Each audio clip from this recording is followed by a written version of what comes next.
ప్రారంభించిన కాలం నుండి ఈ కాలం వరకు నీ యొక్క సజీవమైన రెక్కల కింద మమ్మల్ని అందరినీ కాచి కాపాడినందుకు నీకే లెక్కలేస్తున్నాం. అవును తండ్రి, ఇదిగో ఆయన తండ్రి ప్రభు, మా పాస్టర్ గారిని బట్టి నీకే స్తుతులు స్తోత్రములు ప్రభు. స్తోత్రం. విధానమును బట్టి నీకే వందనములు ప్రభు.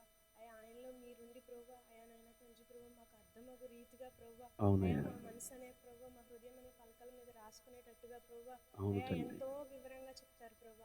అట్టి దైవజనుని మాకు ఇచ్చినందుకు నీకే స్తుతులు ప్రైజ్ ది స్తోత్రములు లార్డ్. ప్రభు. అయా నాయన తండ్రి ప్రభు, పాయింట్లు వైజ్గా ప్రభు, అవన్నీ కూడా ప్రభు మేము గుర్తు పెట్టుకుని ప్రభు, అవును తండ్రి. ప్రభు, అయా నాయన తండ్రి ప్రభు, నీకే స్తుతులు స్తోత్రములు ప్రభు. హృదయం మీద మేము రాసుకుని హృదయంలో ఉంచుకొని నిన్ను తలంచుకునే కృపను మా అందరికీ దయచేయమని అవును తండ్రి. ఇచ్చిన ప్రార్థన పరలోక రాజ్యం చేయించుకోమని యేసయ్య ఘనమైన పరిశుద్ధమైన నామమున అడిగి వేడుకుంటున్నాం తండ్రి. ఆమేన్. ప్రార్థించిన చెల్లెమ్మకి వందనాలు, ఏకీభించిన మీ అందరికి వందనాలు.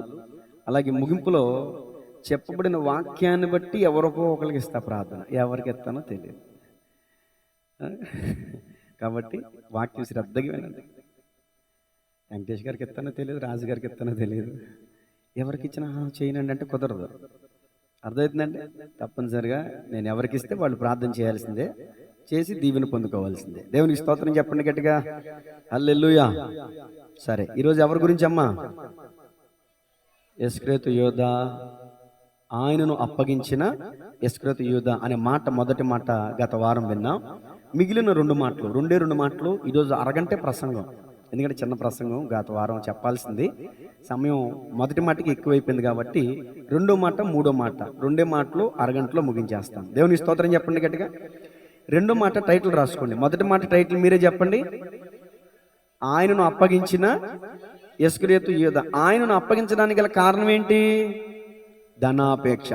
ధనాపేక్ష సమస్తమైన కీడులకు మూలం. పరిశుద్ధ గ్రంథంలో ఎవరెవరు ధనాపేక్షకు చోటిచ్చారు, ఎవరెవరు మాంసాపేక్షకు చోటిచ్చారు, ఏ విధంగా ఆత్మీయ జీవితంగా పతనమైపోయారు, దౌర్భాగ్యులు అయిపోయారు, దేవుని కృపను పోగొట్టుకున్నారు అనే విషయాలు గత ఆదివారం చెప్పడం జరిగింది. ఈ ఆదివారం ఇస్కరియోతు యోధాను గురించిన మరి రెండు విషయాలు చెప్పి టోటల్గా అపోస్తుల చరిత్రని ముగించాలని ఇష్టపడుతున్నాను. రెండో మాట టైటిల్ రాసుకోండి, దురాశపరుడైన దొంగ. దురాశపరుడైన దొంగ. 3 వచనాలు ప్రాముఖ్యంగా ఇతని గురించి రాయబడ్డాయి. ఒకటి, ఆయనను అప్పగించిన ఇస్కరియోతు యోధ. 2, దురాశపరుడు దొంగ. 3, ద్రోహి. ఈ 3 మాటల్లో ఉన్నటువంటి అంతరార్థాన్ని మనం గమనించబోతున్నాం. అతని గురించి రాయబడినటువంటి ఈ మాటలే పెద్ద ప్రసంగం అన్నమాట. యేసుక్రీస్తు ప్రభులు వారే సాతాను అని అన్నాడు ఇస్కరియోతు యోధ. ఏమండి, యోహాను సువార్తలో రాయబడింది ఇస్కరియోతు యోధ ఒక దొంగ అని. ఇవి నా సొంత మాటలు కాదు, ఆ వచనాలను మీకు పరిచయం చేసి ఆ ఇస్కరియోతు యోధ గురించి మనం ధ్యానిస్తూ ఆ వాక్యాన్ని మన జీవితానికి అన్వయించుకుంటూ మనం ఒకవేళ ఈ రోజున దొంగలుగా ఉన్నామేమో, దొంగగా ఉంటే ఎలాంటి పరిస్థితులు, ఎలాంటి ప్రభావాలు వచ్చి పడతాయి, ఆ విషయాలను కూడా ఈరోజు చక్కగా మనం వినబోతున్నాం. ప్రతి వారం మీకు నేను బైబిల్ ఇస్తూ పోతూ ఉంటే కుదరదు. కొడవలు లేకుండా కోతకు వెళ్తున్నట్టు ఉంది మీ ఇద్దరి పరిస్థితి. కొడవలు ఉండాలి. దేవునికి స్తోత్రం చెప్పండి గట్టిగా, హల్లెలూయా. సరే, యోహాను సువార్త 12వ అధ్యాయం నేను చదువుతాను, శ్రద్ధగా మీరు వినండి. తర్వాత వచనాలు మీరు చదువుదురు కానీ. 12వ అధ్యాయం 1 నుంచి 8 వచనాలు రాసుకోండి. అందరూ తీసారా? 93వ పేజీ యోహాను సువార్త 12వ అధ్యాయం 1వ వచనం నుండి. కాబట్టి యేసు తాను మృతులలో నుండి లేపిన లాజరు ఉన్న బేతనియకు పస్కా పండుగకు 6 దినములు ముందుగా వచ్చెను. ఎన్ని దినములండి? 6 దినములు ముందుగా వచ్చెను. అక్కడ వారు ఆయనకు విందు చేసిరి. మార్త ఉపచారము చేసెను. లాజరు ఆయనతో కూడా భోజనముకు కూర్చున్న వారిలో ఒకడు. అప్పుడు మరియా మిక్కిలి విలువగల అచ్చ జటమాంసి అత్తరు 1 సేరున్నర ఎత్తు తీసుకుని యేసు పాదములకు పూసి తన తల వెంట్రుకలతో ఆయన పాదములు తుడిచెను. ఇల్లు ఆ అత్తరు వాసనతో నిండెను. ఆయన శిష్యులలో ఒకడు, అనగా 4వ వచనం మన మూలవాక్యం అన్నమాట. ఈ పై చదవబడిన వచనాలను నేను చెప్పను, అది కాదు మన ముఖ్యాంశం. 4వ వచనం చాలా శ్రద్ధగా చూడండి. ఆయన శిష్యులలో ఒకడు అప్పుడు ఏం చేశాడంటే, ఏమంటున్నాడంటే, ఆయనను అప్పగింపనైన ఇస్కరియోతు యోధ ఈ అత్తరెందుకు 300 దేనారములకు అమ్మి పేదలకు ఇయ్యలేదనేను. దేనారముకు కింద పుట్టినట్లో 150 రూపాయలు ఇంచుమించు అని చూసారా?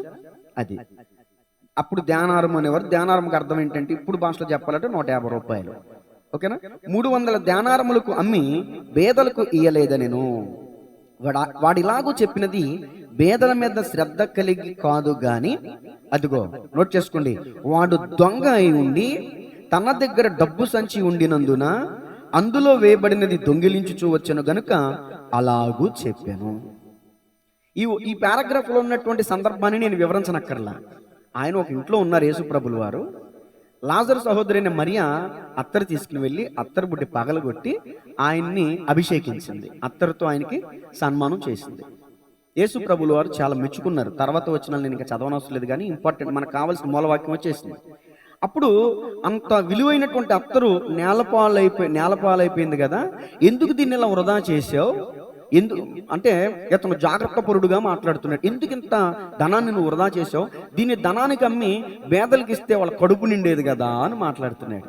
పరిశుద్ధాత్మ దేవుడు యోహాను ద్వారా రాయించినటువంటి మాట, అతడు ఎలాగూ చెప్పింది పేదల మీద శ్రద్ధతో కాదు, కానీ ఆ 300 దేనారాలకు అమ్మేసి ఆ డబ్బు ఇస్కరియోతు యేసుప్రభు దగ్గరికి వస్తే, యేసుప్రభు దగ్గర ట్రెజరర్ ఎవరుగా ఉన్నారు, ట్రెజరర్గా పనిచేసేది ఎవరు, ఇస్కరియోతు యూదా. ఇప్పుడు ఇతనికి ఆ డబ్బులు ఇస్తారు 300 దేనారాలు. ఈ 300 దేనారాలు ఒక 100 దేనారాలు పేదలు ఖర్చు పెట్టి మిగిలిన 200 దేనారాలు ఏం చేస్తాడు మానవుడు. అదనమాట మన భాషలో చెప్పాలంటే అక్కడే రాయబడింది, వాడు దొంగ ఉండి తన దగ్గర ఉన్న ధన సంచిలో ధనమును దొంగిలించుచూ వచ్చినందున ఆ మాట చెప్పాడంట. ఇప్పుడు ఇస్కరియోతు యూదా దొంగ అని మీకు రిఫరెన్స్ ఇచ్చేసానా లేదా? నా సొంత మాట నేను చెప్పలేదుగా. యేసు ప్రభుల వారి వెనకాల ఉన్న 12 మంది శిష్యుల్లో ఒకడైనటువంటి ఇస్కరియోతు యూదా దొంగగా ఉన్నాడు. దేవునికి ఎవరైనా కానుకలు ఇస్తే ఆ కానుకలు వేయబడిన సంచిలోనే దొంగతనం చేస్తున్నాడు, దేవుని సొమ్మునే దొంగతనం చేస్తున్నాడు. ఇతను దేవునికే విరోధంగా పాపం చేస్తున్నాడు. పాపాలు కొన్ని రకాలు ఉంటాయి. దేవునికి వ్యతిరేకంగా చేసే పాపం ఉంటుంది, మనుషులకు వ్యతిరేకంగా చేసే పాపం ఉంటుంది, తనకు విరోధంగా చేసే పాపము ఉంటుంది. ఇక్కడ దేవుని సొమ్మును దొంగిలిస్తూ దేవునికి వ్యతిరేకంగా పాపం చేస్తున్నాడు ఇస్కరియోతు యూదా. సరే, సాతాను అని అన్నారు కదండి, మరి ఆ మాట ఎక్కడుందో చూపిస్తారా? చూపిస్తాను. చూడండి, యోహాను శుభవార్త 6వ అధ్యాయం 70 నుంచి, నేను మిమ్మను 12 ఏర్పరచుకొనలేదా, మీలో ఒకడు సాతాను అని వారితో చెప్పాను. సీమోను ఇస్కరియోతు కుమారుడైన యూదా 12 మందిలో ఒకడయుండి ఆయనను అప్పగింపబోచుండెను గనుక వాని గూర్చి ఆయన ఈ మాట చెప్పాను. ఎవరి గురించి అంటే చెప్పండి? యోధా, ఇస్కరియోతు యోధా గురించి యేసు ప్రభులు వారు అతను ఏమన్నారంట? సాతాను. ఇంతకుముందు మీకు ఇచ్చిన రెఫరెన్స్లు ఏమనుంది? దొంగ. అది ఇది నా సొంత మాట కాదు, యేసు ప్రభుల వారు చెప్పారు, మీలో ఒకడు సాతాను, మీలో ఒకడు దొంగ అని వాక్యం వేసి తెలియజేస్తుంది. నేను ఇచ్చిన టైటిల్ ఏంటండి? దురాశపరుడైన. మరి దురాశ అనే పేరు నేను తగిలించానని మీరు అనుకోవచ్చు. యోహాను సువార్త ఇప్పుడు 8వ అధ్యాయం 44 వచనం. యోహాను సువార్త 8వ అధ్యాయం, మీరు మీ తండ్రి యగు అపవాది సంబంధులు, మీ తండ్రి దురాశలు నెరవేర్చగోరుచున్నారు. ఆది నుండి వాడు నరహంతకుడై ఉండి సత్యమందు నిలిచిన వాడు కాడు, వాని యందు సత్యమే లేదు. ఈ వచనం అంత అవసరం లేదు కానండి, మొట్టమొదటి వచనంలో ఉంది, మీరు మీ తండ్రి యొక్క అపవాది సంబంధులు, మీ తండ్రి దురాశలు నెరవేర్చగోరుచున్నారు. ఈ ఒక్క మాట చాలు.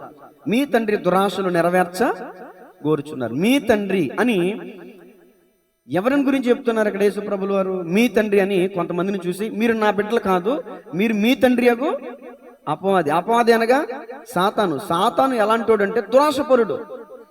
సాతాను దురాశపరుడు కాబట్టి సాతానుకు చోటిచ్చిన వాళ్ళందరూ కూడా దురాశపరులే. అదేంటండి, సాతానికి ఎలా చోటిచ్చాడో ఇస్కరియోతు యూదా తీయండి. యోహాను సువార్త 13వ అధ్యాయం 2వ వచనం. వారు భోజనము చేచుండగా ఆయనను అప్పగింపవాలనని సీమోను కుమారుడు ఇస్కరియోతు యూదా హృదయములో అదిగదుగు అపవాది ఇంతకు ముందు ఆలోచన పుట్టించి ఉండేను కనుక చాలు. ఇప్పుడు చెప్పండి, అపవాది ఆలోచన ఇచ్చింది, దాన్ని స్వీకరిస్తున్నాడు ఇస్కరియోతు యూదా. మనకు కూడా హృదయంలో చాలా ఆలోచనలు వస్తాయి, అవునంటారు కదంటారా? మంచి చెడుల ఆలోచనలు అనేకం వస్తూ ఉంటాయి. టీ కలుపుతున్నప్పుడు టీ పొడి పంచదార అనేక కలుపుతారు. టీ తాగేటప్పుడు టీ పొడి కూడా తినేస్తారా? టీ పొడిని వడపోసి బయట ఆడేస్తాం. ఈ మెదడులోకి కూడా చెడు మంచి అనేవి ఆలోచనలు వస్తూ ఉంటాయి. తప్పు చేయి, పాపం చేయి, ఇది చేయి, అది చేయి, దొంగతనం చేయి, పొరుగుని దాసించు, ఇలాగ చేయి, అలా చేయి, చెడు ఆలోచనలు వస్తాయి. యేసు ప్రభువా, ఈ చెడు ఆలోచన నుంచి నాకు విడుదల దయచే ప్రభువా అని వెంటనే యేసునామం పలికి, యేసునామం ఉచ్చరించి, యేసునామంలో అలాంటి చెడు ఆలోచించి మనం విడుదల కలగనుగా కానీ పలికి వెంటనే ఆ ఆలోచనను మరులుకొల్పే విధంగా మనం దేవుని మీదకి మన ఆలోచన పెట్టుకోవాలి తప్ప, అదే విధంగా సాతాను చెవిలో చెప్తున్నాడు కదని మనం చోటిస్తే ఆ చెవిలో నుంచి హృదయంలోకి వచ్చేస్తుంది ఆలోచన. అర్థమవుతుందా?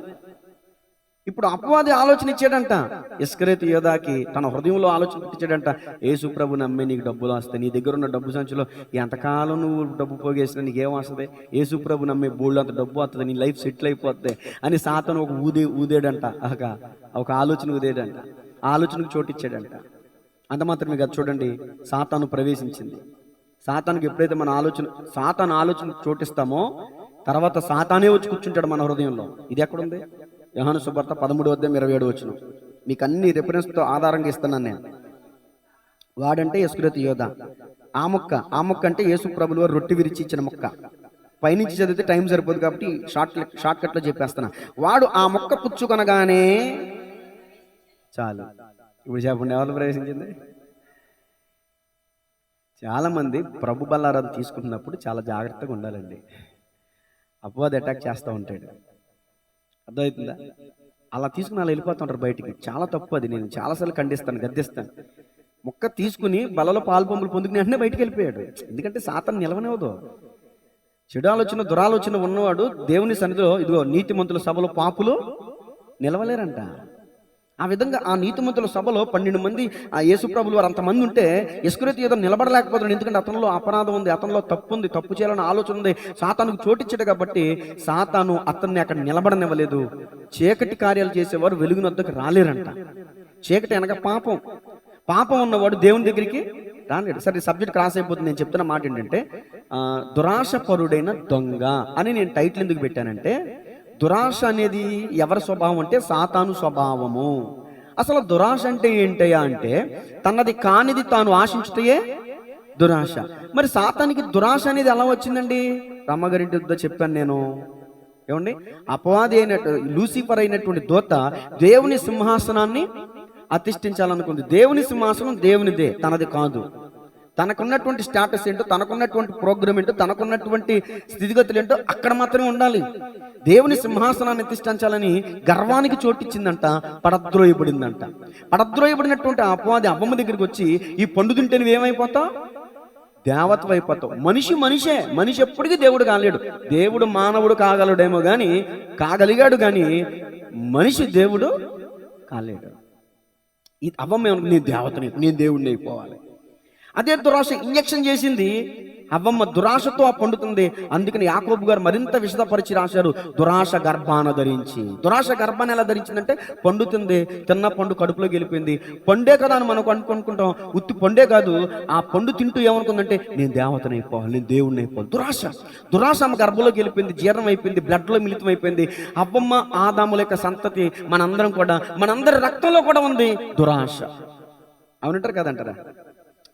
ఎప్పుడైనా మనం రోడ్డు మీద వెళ్తా ఉంటే 1,00,000 రూపాయలు నాకు దొరకాలని ఎప్పుడు మీరు అనుకోలేదా? పక్కోడు పరసు పడిపోవాలి నాకు దొరికాలనుకోలేదా? దేవునికి స్తోత్రం కలుగునుగా. ఎన్ని ఇళ్ళున్నా, ఎన్ని మేడమిద్దులున్నా, ఎన్ని ఎకరాలున్నా, ఎన్ని పొలాలున్నా, నాకు కూడా ఇళ్ల స్థలం వస్తే బాగుండు అనుకోలేదా? ఇళ్ల స్థలాలు లేని వాళ్ళకి రాలా, ఉన్న వాళ్ళకి వచ్చినాయి అంట. మళ్ళీ తిట్టుకుంటారు, ఏసు రక్తమే చేయం, దేవునికి మహిమ కలుగునుగా. నాకెందుకులేండి, మాట్లాడకూడదు అనుకుంటారు, మాట్లాడతాను. తిరిగే కాలు తిట్టానురంట ఆగదంట. దేవుడు నా నోటిని, దేవునికి స్తోత్రం, పవిత్రపరచును గాక. యెషయా పెదవుల కంట కెరూబులు తీసుకొచ్చి నిప్పేమైనాయి అంట, తగిలిందంట. అలాగే దేవుని వాక్యం చేత నా పెదవులు తగలాలి, అప్పుడే కానీ ఇలాంటి మాటలు నాకెందుకు చెప్పండి ఎవరి ఇళ్ల స్థలాల గురించి. దేవుడు నన్ను క్షమించును గాక. సరే, ఇప్పుడు ఇస్కరియోతు యోధా గురించి మనం ధ్యానం చేద్దాం. ఇస్కరియోతు యోధా యేసు ప్రభుల వారిని వెంబడిస్తున్నాడు. పైకి యేసు ప్రభుల వారిని వెంబడిస్తున్నాడే కానీ తన హృదయం నిండా ఎవరికి చోటిచ్చాడు? సాతానికి చోటిచ్చాడు. ఇప్పుడు మనకి ఈ వాక్యాన్ని ఆపాదించుకుందాం. దేవుని మందిరానికి వస్తున్నారు, వాక్యాన్ని వింటున్నారు, పాటలు పాడుతున్నారు, ప్రసంగాలు చేస్తున్నాము, కానుకలు ఇస్తున్నాము, దేవుని పరిచయం చేస్తున్నాం. మనం కూడా ప్రభువుని వెంబడించేలాగానే కనబడుతున్నాం. ఒకవేళ మన హృదయాల్లో ఏమైనా అపవాదికి చోటిచ్చామేమో, అపవాది ఆలోచనకు చోటిచ్చామేమో, ఒకవేళ ఆ సాతాను ప్రవేశించేసేయడమో, మనలో ప్రవేశించినట్టు ఇతరులకి తెలియదండి. తెలుసుదా? తెలీదు. ఇస్కరియోతు యోధాలో సాతాను ప్రవేశించినట్టు కానీ, ఇస్కరియోతు యోధానే యేసు ప్రభువులో అప్పగిస్తున్నాడని కానీ యేసయ్యకి తప్ప మిగిలిన 11 మందికి తెలిసిందా? చాలా క్లోజ్ రిలేషన్తో ఉంటున్నారు అక్కడ 12 మంది కలిసి. 12 మందిలో 11 మందికి ఏ ఒక్కరికి ఎంత అనుమానం రాకుండా అంత మేనేజ్ చేశాడు ఇస్కరియోతు యోధా. తనలో అపవాది ఉన్నట్టు కానీ, అపవాది ఆలోచన ఉన్నట్టు కానీ అస్సలు ఏమాత్రం తెలియలా. తెలివిగల వాళ్ళు అంత తెలివిగా మేనేజ్ చేస్తారనమాట. అపవాది ఆలోచనకు చోటిచ్చి అపవాది ప్లానింగ్ అమలు పరిచేటటువంటి వాళ్ళు మనలో కొందరు ఉంటారన్నమాట. దేవుని సొమ్మును దొంగిలించేటటువంటి తత్వం ఇస్కరియోతు యోధాది. ఇప్పుడు మనం కూడా ఒకవేళ దురాశకు చోటిచ్చామేమో, మనది కానిది మనం ఆశిస్తున్నామంటే మనం కూడా దురాశ పరులమే, మనం కూడా దొంగలమే. దురాశ గర్భమును ధరించి పాపమును కనగా పాపం పరిపక్వమై మరణానికి ఈ రోజున మనలో ఈ వాక్యం ఉంటున్న మనలో దురాశ ఉందేమో, దురాశ ఉంటే దాన్ని విడిచిపెట్టేద్దాం. దురాశ అనేది సర్వ పాపాలకి మూల విత్తనం లాంటిది. దురాశ ఉన్నవాడు అబద్ధం ఆడతాడు, దురాశ ఉన్నవాడు దొంగతనం చేస్తాడు, దురాశ ఉన్నవాడు వ్యభిచారం చేస్తాడు, దురాశ ఉన్నవాడు పొరుగోని ఆశిస్తాడు. కాబట్టి దురాశ మనం కలిగి ఉంటే ఇదిగో నీ పొరుగోని భార్యను ఆశించొద్దు, నీ పొరుగోని గాడిదనైనను అతని ఎద్దునైనను అతని ఇంటనున్నా దేన్నైనా నువ్వు ఆశించకూడదని దేవుడు చెప్పి మనకి ఇచ్చిన 10 ఆజ్ఞలు నెంబర్ 1 అద్భుతమైన ఆజ్ఞ అండి అది. దేవునికి స్తోత్రం కలుగును గాక. సరే, ఇప్పుడు దేవునికి వాక్యమైన ధర్మమీటర్ పెట్టుకుని మనల్ని మనం పరిశీలన చేసుకుందాం. ఇస్కరియోతు యోధా గురించి తేలిపోయింది కదా, ఇప్పుడు మన గురించి తేలిపోద్ది. దేవునికి వాక్యాన్ని పరిశీలిద్దాం. అసలు దొంగలకి ఎక్కడ ఎంట్రన్స్ ఉందో చూపిస్తాను, దొంగలకి కలిగే ప్రతిఫలం ఏంటో చూపిస్తాను. చూడండి, మీలో ఒక దురాశ ఉందా, దొంగ స్వభావం ఉందా, విడిచిపోయింది. లేకపోతే దానివల్ల మనకు కలిగే నష్టాలు ఏంటో చూద్దాం. కొరింథీయులకు రాసిన మొదటి పత్రిక 6వ అధ్యాయం 10వ వచనం. సబ్జెక్ట్ అర్థమవుతుంది కదండి. ఇస్కరియోతు యోధా దురాశకు చోటిచ్చాడు, సాతానికి చోటిచ్చాడు, ఆలోచనకు చోటిచ్చాడు. అతనిలో సాతాను ప్రవేశించింది. దొంగలైనను, లోబులైనను, త్రాగుబోతులైనను, దోచుకుని వారైనను దేవుని రాజ్యమునకు వారసులు కానేరంట. ఇప్పుడు మీలో ఎవరైనా ఇదిగో భార్య నీ భర్త జేబులో దొంగతనం చేసావా, ఇదిగో భర్త ఇదిగో నీ భార్య పర్సులో దొంగతనం చేసావా, ఇదిగో అల్లుడా ఇదిగో నీ అత్తమావల సొమ్ము దొంగిలించావా? ఎవరి సొమ్ము దొంగిలించారో నాకు తెలియదు, ఎవరి సొమ్ము అన్యాయపు సొమ్ము మీ దగ్గర ఉందో నాకు తెలియదు. మీది కానిది మీ దగ్గర పూచుకు పుల్లైనా ఉండటానికి, గడ్డి పరకైనా ఉండటానికి వీళ్ళే. ఇది పాత సంవత్సరం గతించిపోతుంది కదా, ఎవరెవరికి బ్యాలెన్స్లు ఉన్నామో, ఎవరెవరికి అప్పులు ఉన్నామో క్లియర్ చేసేయండి. దేవునికి స్తోత్రం కలుగునుగా. రణబాధ కంటే రుణబాధ గొప్పదంట. ఇక్కడ మనం అప్పు ఉన్నాం అనుకో, అక్కడ ఎంట్రన్స్ ఉండదు, మనకి ఉంటదా? అప్పు చేయవాడు అప్పిచ్చువానికి దాసుడంట, మనం పాపం చేయవాడు పాపానికి. మన స్వతంత్రులుగా ఉండాలి, ఎవరికి అచ్చి ఉండకూడదు, ఎవరికి అప్పు ఉండకూడదు, ఎవరు సొమ్ము మన దగ్గర పెట్టుకోవడానికి వీల్లేదు. అది పరుల సొమ్ము పాము లాంటిది అంటారు కదండి పెద్దవాళ్ళు. పరుల సొమ్ము పామై కాటేస్తుందంట. ఇదిగో పరుల సొమ్ము కాదు, దేవుని సొమ్ముకే అసరెట్టేసాడు ఇస్కరియోతు యోధా. పామై కాటేసేసింది ఇస్కరియోతు యోధాని. అర్ధాంతరంగా ఉద్దేశం చచ్చిపోయాడు. మనది కాని సొమ్ము మన దగ్గర ఉండటానికి వీళ్ళేదో రూపాయైనా కావచ్చు, 100 అయినా కావచ్చు, 1000 అయినా కావచ్చు, 1,00,000 అయినా కావచ్చు, అది ఎంతైనా కావచ్చు. ఎందుకు? నీది కాని సొమ్ము నీ దగ్గర ఉండటం వల్ల, అన్యాయపు సిరికి నువ్వు చోటు ఇవ్వటం వల్ల, దొంగ సొమ్ము నీ ఇంట్లో ఉండటం వల్ల నువ్వు దేవుని రాజ్యాన్ని కోల్పోతున్నావు. దేవునికి స్తోత్రం చెప్పండి గట్టిగా. ఏమండి, నీల్ ఆర్మ్స్ట్రాంగ్ అనే వ్యక్తి చంద్రమండల యాత్ర చేశాడు. చంద్రమండలం మీద అడుగు పెట్టాడు. అది గొప్ప సంగతి అని పేపర్లు వేశారు. ఇప్పటికీ కూడా స్కూల్లో పిల్లలందరూ చదువుకుంటున్నారు. నేను అంటాను, ఒక మానవుడు చంద్రమండలం మీద అడుగు పెట్టడం కంటే సర్వోన్నతుడైనటువంటి దేవుడు మానవుడు ఈ భూమి మీద అడుగు పెట్టడం గొప్ప. గట్టిగా చప్పలు కొడుతూ దేనము మహిమపడతాం. అలాంటి గొప్ప కార్యాన్ని చేశాడు యేసుక్రీస్తు ప్రభులో. రక్షణ కార్యాన్ని మన కోసం సమాప్తి చేస్తే, అంత రక్షణని, ఇంత గొప్ప రక్షణను నిర్లక్ష్యం చేసిన దేవుని ఉగ్రతను ఎలా తప్పించుకుంటావు? ఆయన రక్తాన్ని కార్చి క్రైదనంగా రక్తాన్ని చెల్లించి నిన్ను వెలపెట్టి కొన్నాడు. నువ్వు ఇంకా దొంగతనంలో జీవిస్తావనా? ఆయన రక్తాన్ని అపవిత్రం ఎందుకు ఎంచుతావనా? ఆయన ఇచ్చినటువంటి రక్షణని పోగొట్టుకుంటావనా? ఆకాశమందు ఉన్నటువంటి దేవుడు ఈ భూమి మీదకి వచ్చి నీకోసం ఈ భూమి మీద 33.5 సంవత్సరాలు జీవించి 3.5 సంవత్సరాలు చక్కని హితబోధలు చేసి అటు సర్వమానవాళి కోసం ఆయన తన రుధిరాన్ని కాచి తన ప్రాణం పెట్టి పునరుద్ధానుడి తిరిగి లేచి ఇంత గొప్ప ఘనమైన కార్యాలు చేసినటువంటి నీకోసం దేవుడు ఇంత గొప్ప కార్యం చేస్తే ఆ అన్ని కార్యాలని నువ్వు కాలుతో తన్నేసి అవతల పడేస్తున్నావు. నీ స్వార్థం కోసం, నీ స్వలాభాపేక్ష కోసం. యాకోబు పత్రికలో అన్నారు కదా, ఇదిగో మీరు అడుగుతున్నారే కానీ ఎందుకు పొందుకోవట్లేదు, ఎందుకు తెలుసా? మీరు దుర్ద్వేషములతో అడుగుతున్నారంట. ప్రార్థనలో కూడా దురాశ, ప్రార్థనలో కూడా ప్రభువా అలా కారు ఉంది నాకు ఎందుకు లేదు, ఆమెకు నెక్లెస్ ఉంది నాకు ఎందుకు లేదు. నీ అవసరం అడుగు. యేసుక్రీస్తు మహదేశుని చొప్పున మీ ప్రతి అవసరత, మీ ప్రతి కోరికలు తీర్చేవాడు కాదు దేవుడు. అవసరత నెససరీ ముద్దు, లగ్జరీ వద్దు. దేవునికి స్తోత్రం కలిగినగా. లగ్జరీ వాడి కారు ఉందా నాకు ఉండాలి, ఆడి బిల్డింగ్ అమ్మా నాకు, ఆడికి ఎక్కడ ఉందా నాకు ఉండాలి. ఎప్పుడైతే మనిషి జీవితంలో ప్రశాంతతను కోల్పోతాడు తెలుసా? ఒక మనిషి తన జీవితంలో ఎప్పుడు ప్రశాంతతను కోల్పోతాడు తెలుసా? తన పక్కోడితో పోల్చుకున్నప్పుడు. అర్థమవుతుందండి? తన పక్కోడితో పోల్చుకున్నప్పుడు. నిన్ను నువ్వు చూసుకో, తినటానికి తిండి ఉంది, కట్టుకోవడానికి వస్త్రం ఉంది, ఉండటానికి ఇల్లు ఉంది, ఇంకేంటి? సొలొమోన్ మహారాజు గారు ఏమన్నారు? సమస్తం వ్యర్థం. కానీ ఇదిగో మనుషుడు అన్న వస్త్రములు కలిగి ఉండుట కంటే మేలుకరమైనది ఏది? నీకు అన్నం ఉందా లేదా? తింటాకి కట్టుకుంటే బట్టలోనే లేవా? మరి బంగారం, కార్లు, ఏసీలు ఇవన్నీ మనకెందుకండి?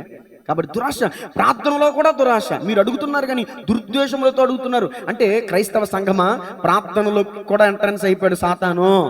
మన ప్రార్థనలో కూడా దురాశ ఉంటుంది, మన భక్తిలో కూడా దురాశ ఉంటుంది. ఆ ఇస్కరియోతు యోధాలోనే కాదు, మనలో చాలా మందిలో సాతాను ప్రవేశించాడు. ఈరోజు వాక్యం ద్వారా తేలిపోతుంది. సరే, దొంగలు ఎక్కడికి వారసులు కారంట?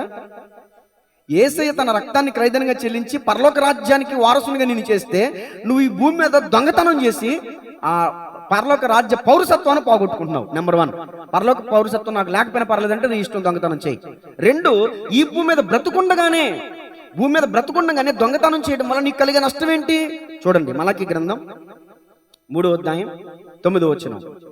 ఇస్కరియోతు ఏదో దొంగతనం చేశాడు, తన ప్రాణాన్ని పోగొట్టుకున్నాడు. ఈరోజు మన పరిస్థితి ఏంటి? మలాకీ గ్రంథం, నా మందిరములో ఆహారమున్నట్లు 10వ భాగమంతయు నా మందిరములోనికి తీసుకుని రండి, దీన్ని చేసి అమ్మ 9వ వచనం చదివేది మీరు? 9వ వచనం చదవమన్నా. ఈ జనులందరూ నా యొద్ద దొంగిలుచునే ఉన్నారు. ఈ ఒక్క మాట చాలు. దొంగలు దేవుని రాజ్యానికి వారసులు కారు, నెంబర్ 1. నెంబర్ 2, దొంగలు ఏమైపోతారంట? చదివే చెప్పండి. శాపగ్రస్తులు అవుతారంట. దొంగిలించే వారికి శాపం వస్తుందంట. అక్కడ పదం దొంగిలించారు అనుందా? దొంగిలించుచూనే ఉన్నారు అనుందా? అది దొంగిలించుచూనే అంటే ఆనాటి కాలంలో, యెహోవా కాలంలో ఇజ్రాయేలీలే కావచ్చు, నేటి కాలంలో విశ్వాసులే కావచ్చు, ఏ కాలంలో నేను చూసినా దేవుని సొమ్మునంటండి సేవకులు, విశ్వాసులు అందరూ కూడా దొంగిలించుచూనే ఉన్నారంట. అసలు ఆ పదం చూడండి ఎంత అద్భుతంగా రాయించాడో పరిశుద్ధాత్మ దేవుడు. దొంగిలించారు కాబట్టి శాపగ్రస్తులు అందులో దొంగిలించుచూనే ఉన్నారు. ఎన్ని చెప్పినా ఎన్ని విన్నా దొంగిలించుచూనే ఉన్నారు కాబట్టి మీరు శాపగ్రస్తులని వాక్యం చెప్తుంది. సరే, దేవుని సొమ్ము యూదా దొంగిలించాడండి. మనం ఏమైనా దొంగిలిస్తున్నామా? చూద్దాం. ఈరోజు దేవుని సొమ్ము అంటే ఏంటి? మనం దొంగిలిస్తున్నామా? మనం దొంగలుగా ఉన్నామా? ఈరోజు మన పరిస్థితి ఎలా ఉంది? మనల్ని మనం పరిశీలన చేసుకుందాం. లేవియాకాండం 27:30 వచనం.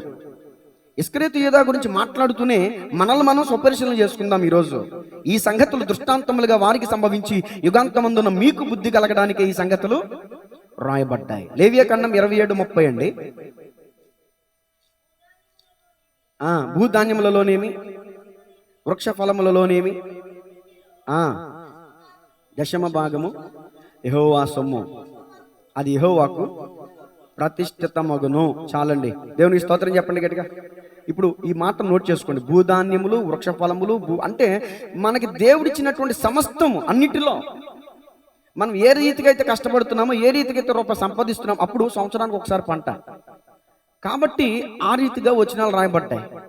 తర్వాత చూస్తే 3 సంవత్సరాలకు ఒకటి కూడా ఉంటుంది. అది మీకు రిఫరెన్స్లతో సహా ఇస్తాను. దేవుడు చెప్పినట్టుగా ప్రతి దాంట్లో మనం దేవుని సొమ్ము దేవునికి ఇస్తే మనం నమ్మకస్తులం. నమ్మకమైన వానికి మెండైన దీవెనలు కలుగుతాయి. మనకి దీవెన కలగాలంటే దేవుని సొమ్ము దేవునికి ఇవ్వాలి. దేవుని సొమ్ము దేవునికి ఇవ్వడానికి ఇష్టం లేక చూడండి, ఈ రోజున కొంతమంది సేవకులు కూడా కొన్ని వచనాల ఆధారంగా అసలు కట్టక్కర్లేదని బోధించే వాళ్ళు కూడా లేకపోలేదు. అసలు పాస్టర్లే దొంగలని బోధించే వాళ్ళు కూడా లేకపోలేదు. నా వీడియోలో కొంతమంది కామెంట్లు పెడతారు, డబ్బుల కోసమేరా మీ స్పీచ్లన్నీ అని చెప్పేసి, నువ్వు ఎంత ఇచ్చావురా అని పెడతాను నేను ఒక్కొక్కసారి. కొంతమంది మరీ దారుణంగా పెడతా ఉంటారు, డిలీట్ చేస్తాను, లేకపోతే గాడ్ బ్లెస్ యు అని పెడతాను. దేవునికి స్తోత్రం కలుగునుగా. ఖచ్చితంగా ఈ రోజు వాక్యానికి చాలా విమర్శలే వస్తాయి. వచ్చినా కూడా ఉన్నది ఉన్నట్టుగా చెప్పడమే నా బాధ్యత. దేవునికి స్తోత్రం చెప్పండి గట్టిగా. హల్లెలూయా. 10వ భాగం యెహోవా సొమ్ము. దేవుడు నీకు ఇచ్చిన పంటలోనే కావచ్చు, నీకు ఇచ్చిన వ్యాపారంలోనే కావచ్చు, నీకు ఇచ్చిన ఉద్యోగంలోనే కావచ్చు, నీకు ఇచ్చిన చేతి పనులోనే కావచ్చు, నువ్వు చేసే కూలి పనులోనే కావచ్చు, దేవుడు నీకు ఇచ్చిన ప్రతి దాంట్లో నీ నీ సంపాదనలో 10వ భాగం ఎవరిదంట? యెహోవా సొమ్ము. దేవుని సొమ్ము మనం దొంగిలిస్తే మనం దొంగలమా కాదా? ఇప్పుడు ఇసుకరైతే ఏదో ఒక్కడైనా దొంగ, మనం దొంగలం కాదా? సేవకుడితను విశ్వాస కాదు. దేవుని ద్వారా వరం పొందుకున్నాడు, దేవుని ద్వారా శక్తి పొందుకున్నాడు, అపవిత్రాత్మను వెళ్ళగొట్టే శక్తి, వ్యాధులు స్వస్థపరిచే శక్తి పొందుకున్నాడు, గొప్ప సేవ చేశాడు. సేవకుడే దొంగతనం చేస్తున్నాడండి. మాట చెప్పమంటారా? నా వంటి బోధకులు, సేవకులు, పాస్టర్లు దశంభాగం దేవుని సొమ్ము దొంగిలిస్తే శాపం వస్తుంది బోధిస్తూ వాడు దశంభాగం తీరు తెలుసా? నేను చాలా మందిని అడిగాను, సేవకుల కుడుకులో ఒక్కొక్కసారి మాట్లాడాను, వ్యక్తిగతంగా కొంతమందితో డిస్కషన్ చేస్తే సేవకులు ఇవ్వాలా అండి అన్న వాళ్ళు కూడా లేకపోలేదు. అదేంటి మరి సంఘం ఇవ్వాలనుకున్నప్పుడు మరి సేవకుడు ఇవ్వద్దా అంటే? సంఘం అందరూ నమ్మకస్తులుగా ఉంటున్నారు, సేవకుడు మాత్రం దొంగిలిస్తున్నాడు. అంటే సంఘం అందరూ దశంభాగం ఇచ్చేది ఎందుకని? ఒక పాస్టర్ తినేయడం కోసమా? ఒక పాస్టర్ కోసమైనా దశంభాగం ఇచ్చేది? దేవునికి వాక్యాన్ని పరిశీలన చేద్దాం. సంఖ్యాకాండం తీయండి 18:21. అసలు దశంభాగం ఎందుకు నియమించాడు దేవుడు? ఒక పాస్టర్ తినేయడానికి కాదు. సంఖ్యాకాండం 18:21 రాసుకోండి. ఇదిగో లేవీయులు చేసే సేవకు అనగా ప్రత్యక్షపు గుడారం యొక్క సేవకు నేను ఇశ్రాయేలీయుల యొక్క దశమ భాగములన్నిటినీ వారికి స్వాస్థ్యముగా ఇచ్చి తిని. ఎందుకు? ఇదిగో ఇశ్రాయేలీయులు పాపము తగిలి చావకుండునట్లు వారు ఇక మీదట ప్రత్యక్షపు గుడారమునకు రాకూడదు. అయితే లేవీయులు ఏం చేయాలి? ప్రత్యక్షపు గుడారం యొక్క సేవ చేసి అదిగో వారి సేవలోని దోషములకు తామే ఉత్తరవాదులయ్యుందురు. ఇశ్రాయేలీయుల మధ్యను వారికి స్వాస్థ్యమేమీ ఉండదు. ఇది మీ తరతరములకు నిత్యమైన కట్టడం. ఇది ఈ తరం వరకే కట్టడం ఉందండి, తరతరములను ఉందిగా. ఇప్పుడు కొంతమంది అడిగే ప్రశ్న ఏంటంటే దశంభాగం కట్టవసరం లేదు అనేటటువంటి వాద చేసే అలాంటి మాటలు ఎత్తుపట్టుకునే వాళ్ళు అడిగేది ఏంటంటే, మీరు లేవీయులా, మీరు యాజకులా, మీరు యూదులా అని అడుగుతారు మమ్మల్ని. ప్రకటన 1:6 తీయండి ఒకసారి.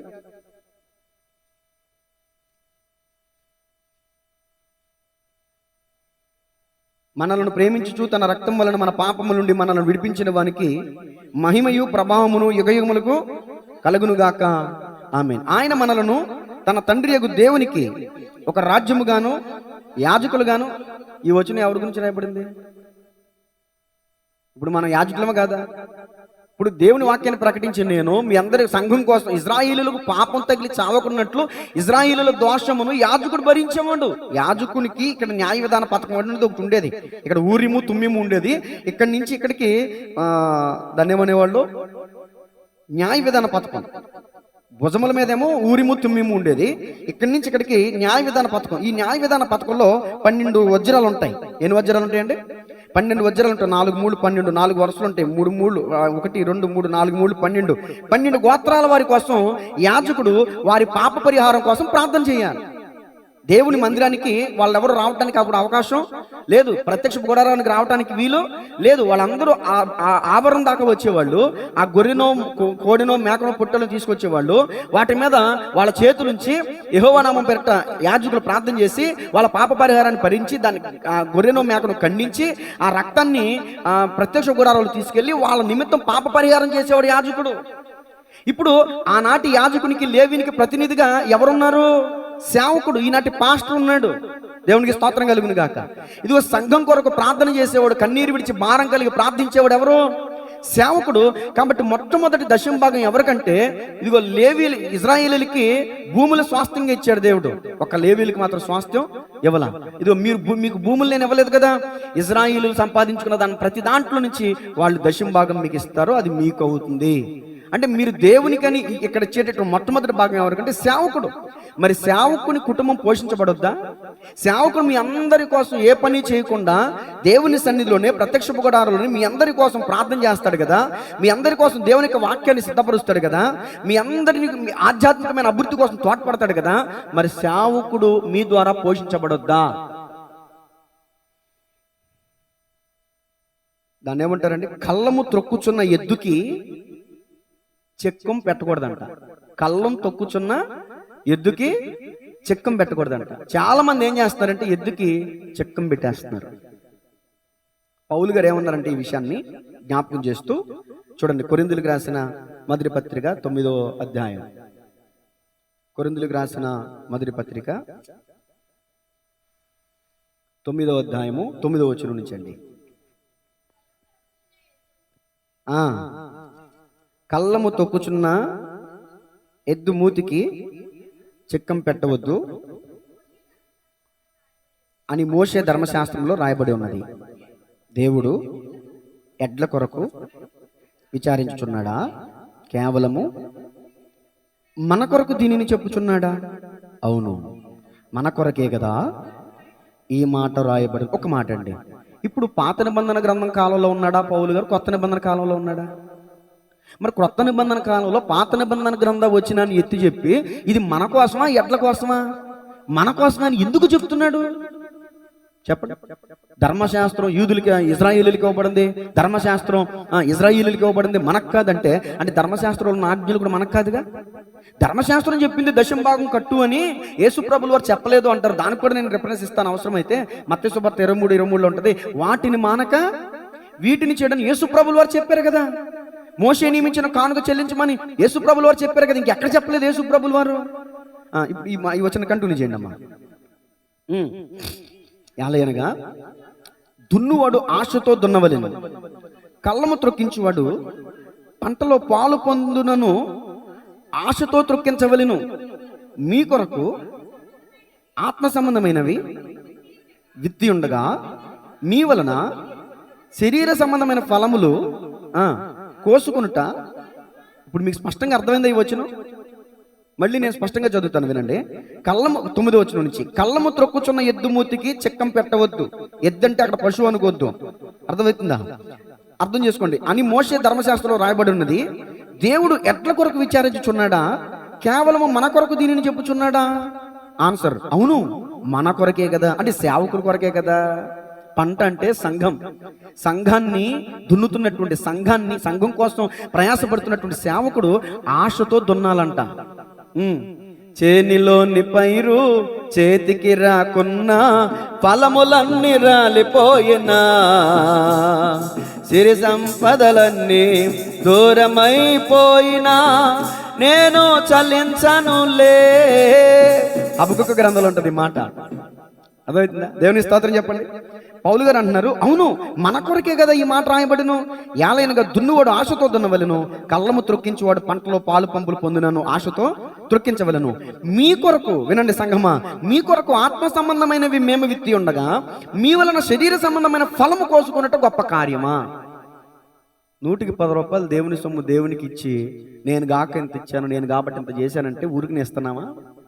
ఏమండి, సేవకుడు నీ కోసం ప్రార్థన చేయట్లేదా? నీ కోసం కన్నీరు విడిచి దేవుని ఎంత మొరపెట్టట్లేదా?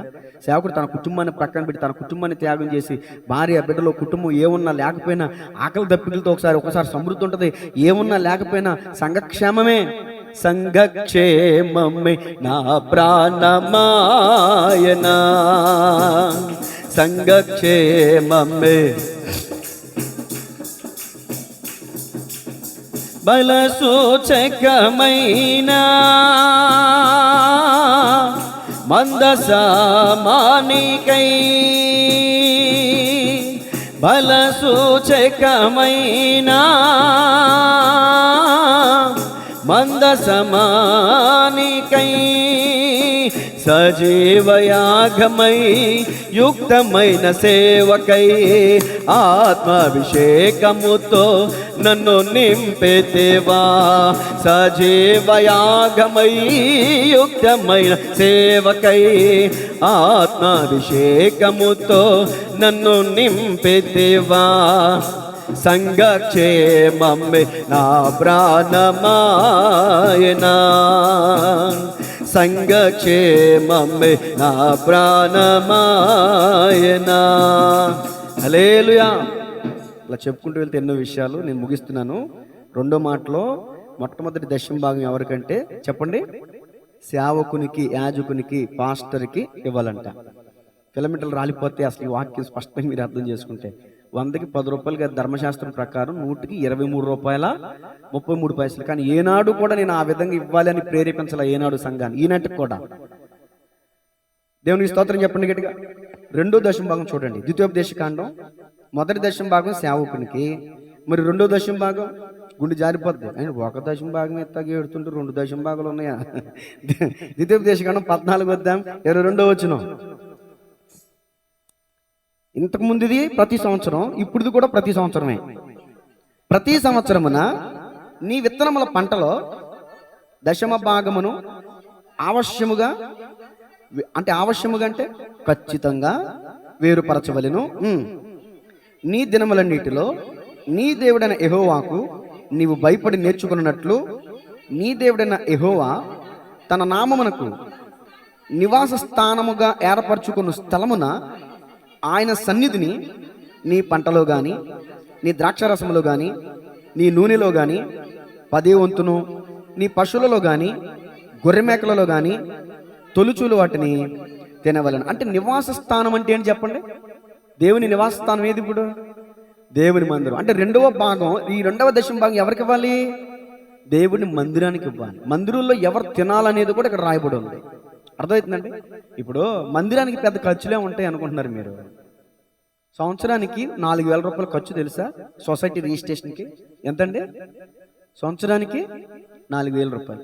నెలకి 350 నుంచి 400 లోపు వస్తుంది కరెంటు బిల్లు. 2-3 సంవత్సరాలకు ఒకసారి అన్న పెయింటింగ్లు వేయించాలి. ఈ సంవత్సరం పెయింటింగ్లు వేయించాం. పెయింటింగ్లకి వినండి అమ్మా, పెయింటింగ్లకి ఎంత? 16,000.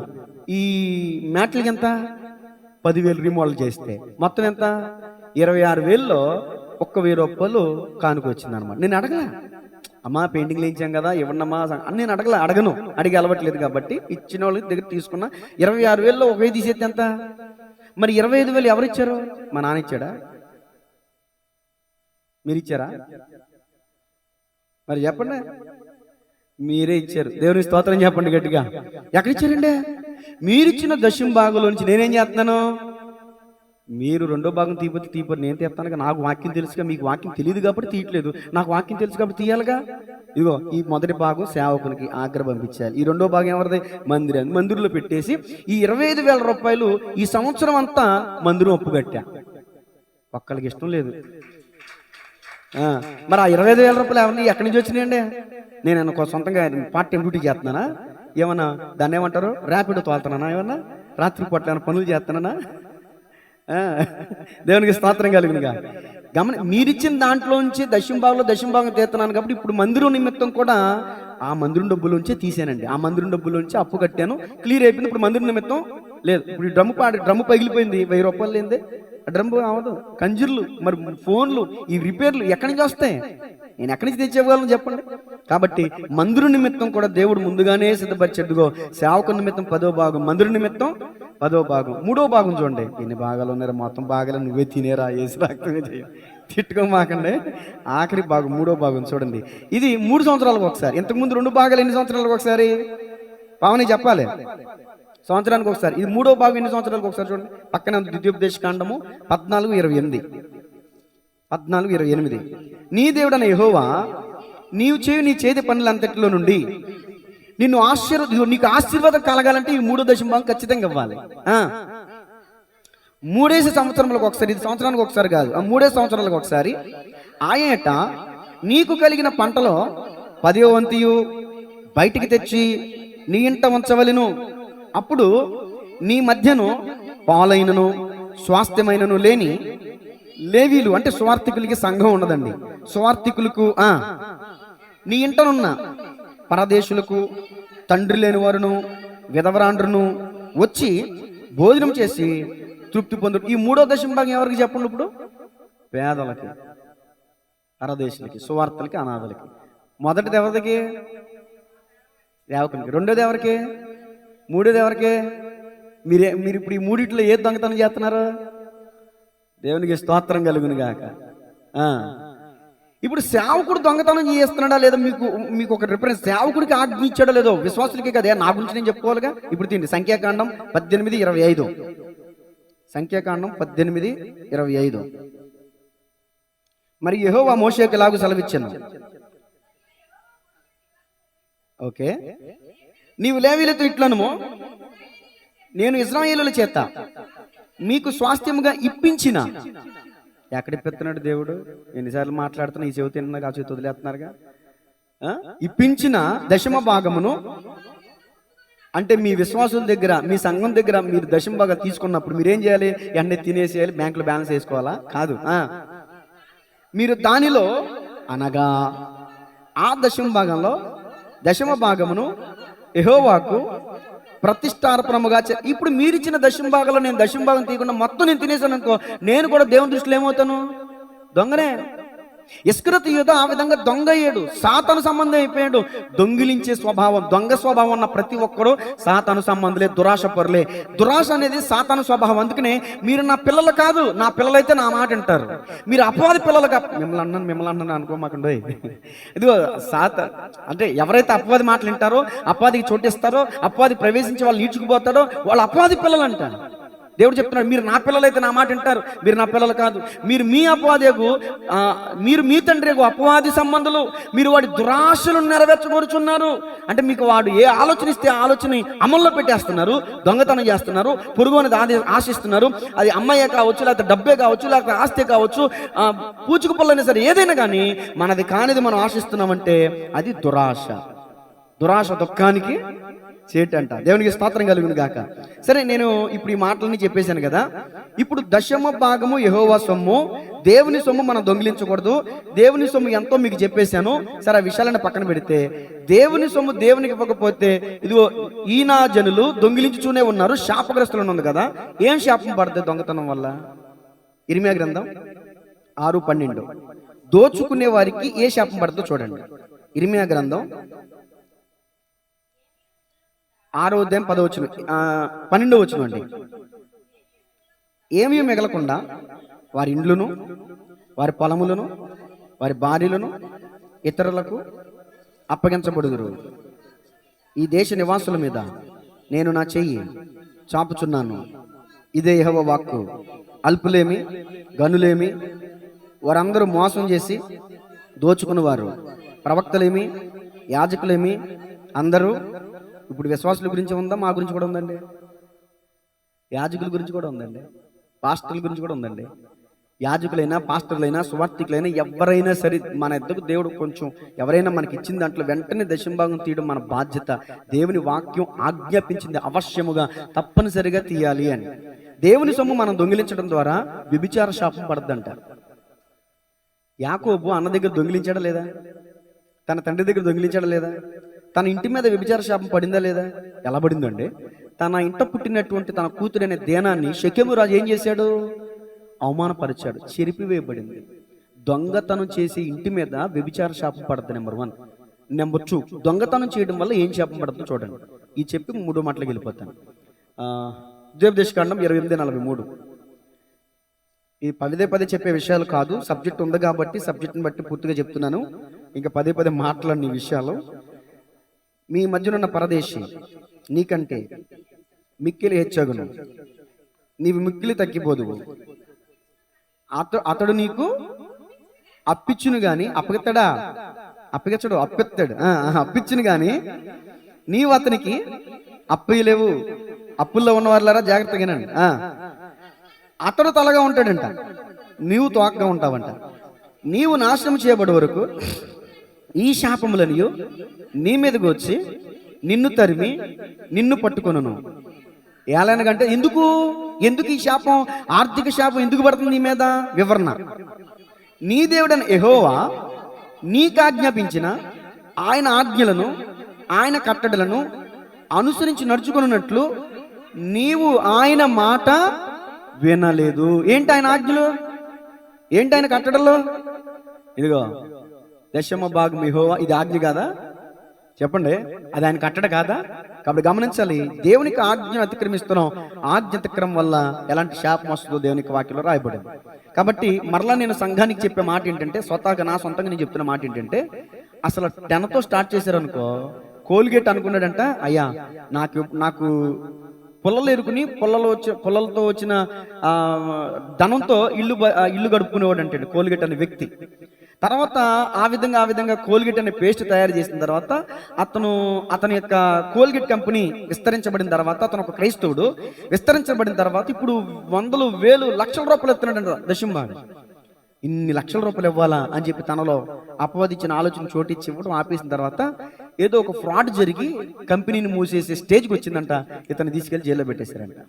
ఆ జైల్లో ఉండి ప్రార్థన చేశాడంట, ప్రభువా నేను అపరాధం చేశాను, తప్పు చేశాను, ఇంకెన్నడూ నా జీవితంలో నీకు ఇచ్చేటటువంటి సొమ్ము విషయంలో నేను ఎప్పుడు దొంగిలించను ప్రభు అని ప్రార్థన చేసుకున్న తర్వాత రిలీజ్ అయ్యాడు. కోల్గేట్ కంపెనీ ఒక దేశంలోని కాదు ఇతర దేశాలకు కూడా వ్యాపించబడింది. కోల్గేట్ అనేది మనం పేస్ట్ అనుకుంటాం, ఒక క్రైస్తవుని పేరు. అతను దేవునితో కమిట్మెంట్ తీసుకున్నాడంట, అయ్యా నేను 10% ఇస్తే మిగిలిపోతుంది నాకు, ఇంకా 20% ఇస్తా, 30% ఇస్తా అని తనకి మిగిలే కొద్దీ పెంచుకుంటూ వెళితే చిట్ట చివరికి తనకి సమృద్ధిగా మిగిల్చుకుని దేవునికి ఎంత స్థాయి ఇచ్చేసేస్తుందో తెలుసా? 90% ఇచ్చేసేంటంటే 10% తను మిగిల్చుకునేవాడు అంట. దేవునికి స్తోత్రం కలుగుగా. అది నా కమిట్మెంట్. నేను అది విన్న తర్వాత నేను కూడా అలాగే ఉండాలి ప్రభు అనుకున్నా. 10తో స్టార్ట్ చేశాను. తర్వాత బాలసుందరయ్య గారి వర్తమానం విన్న తర్వాత 23 రూపాయలు 33 పైసలతో స్టార్ట్ చేశాను. ఇప్పుడు 30%కి వచ్చాను. ఇప్పుడు దేవునికి నమ్మకంగా మీరు 100 రూపాయలు ఇచ్చారనుకో, వెంటనే 30 రూపాయలు ఏం చేస్తున్నాను? సేవకు ఆత్మీయ తండ్రికి 10, మందిరానికి 10, పేదలకి 10. ఎవరైనా హాస్పిటల్ ఉంటే పరామర్శించడానికి వెళ్తున్నాను, వాళ్ళకి పొలమో ఏదో పట్టుకెళ్తున్నాను. ఎవరెత్తున్నారు? సంఘం ఇచ్చేదే. అంటే మీకు తెలియకుండానే ఇక్కడ మీకు చిన్న ఇన్ఫర్మేషన్, కొంచెం క్లారిటీ ఇవ్వాలి.